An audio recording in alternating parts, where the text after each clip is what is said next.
संजय राऊत आज असं म्हणलेत की ठाकरेंची शिवसेना आणि मनसे यांची महाराष्ट्रात ताकद आहे आणि सगळ्या महापालिका आम्ही एकत्र लढणार आणि जिंकून येणार. त्यांनी स्पेसिफिक नावं घेतले, मुंबई, ठाणे, कल्याण, डोंबिवली आणि नाशिक या ठिकाणी एकत्र लढणार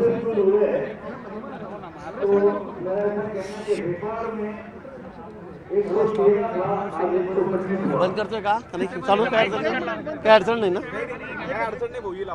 चाल.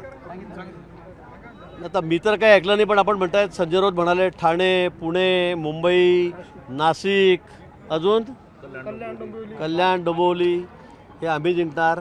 मला वाटतं आता घोडा मैदान समोर आहे, उगाच काहीतरी वल्गना करून काही उपयोग नाही आहे. ज्यांना एकत्र व्हायचं त्यांनी एकत्र व्हावं. लोकशाही आहे, कोणी एकत्र होऊ शकतं, कोणी वेगळं होऊ शकतं. पण माझं आव्हान आहे, ते जे म्हणतात मुंबई, ठाणे, नाशिक, पुणे एखाद्या ठिकाणी तरी निवडून दाखवावं. उगाच वल्गना काय करायच्या?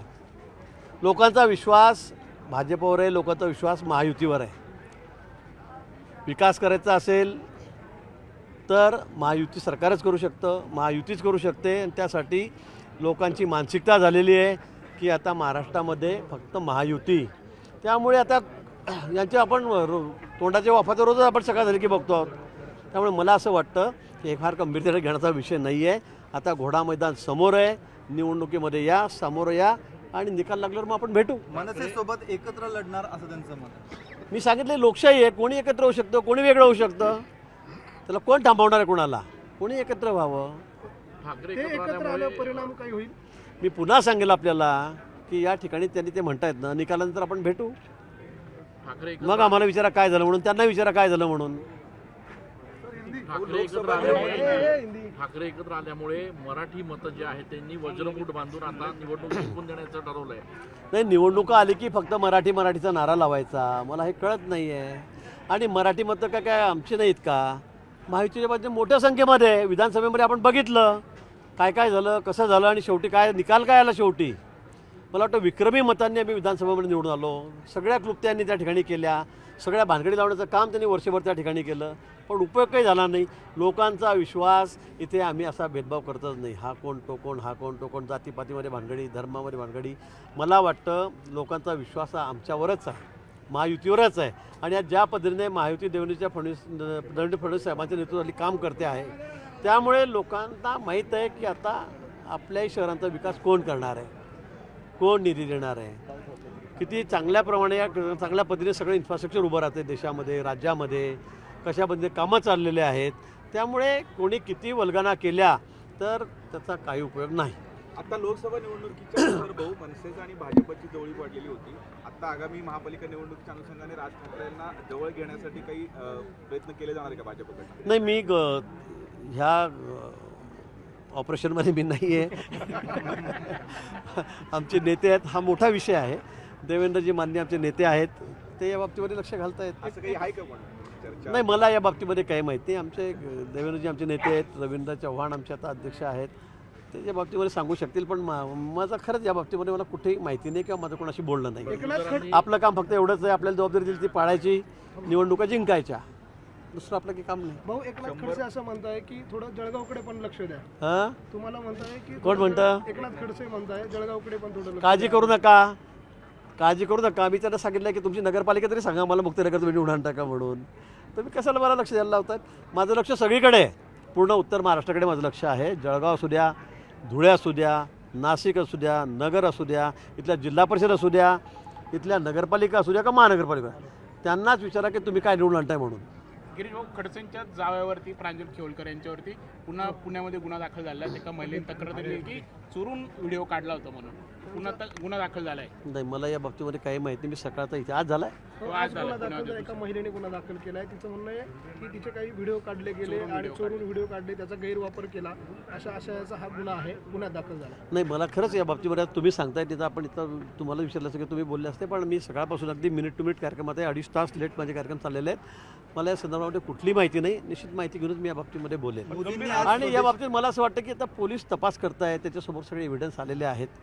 आता काय जर पोलीस चौकशीमध्ये जे ते खरं खोटं ठरेल. मोदींनी आज स्वदेशीचा नारा दिला, त्यावर संजय राऊत म्हणतात की आता मोदी हे नेहरू स्वदेशीच्या पावलावर पाऊल ठेवत आहेत आणि काँग्रेसने सर्वात पहिले स्वदेशीचा नारा दिला होता. आता हे काँग्रेसवादी किंवा गांधीवादी होत आहेत मोदी. ठीक आहे, आमचं आम्ही बघू, आम्हाला कोणत्या वादी व्हायचं, तुम्ही तुमचं बघा म्हणा तुम्हाला काय करायचं ते.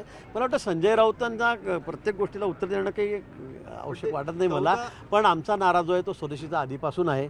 मोदीजींनी स्वदेशीचा नारा आज दिलेला नाही, आधीपासूनच दिलेला आहे. पंतप्रधान झाल्यापासून ते म्हणतात स्वदेशीचा पुरस्कार करा. या बाबतीत सगळ्यांना माहीत आहे.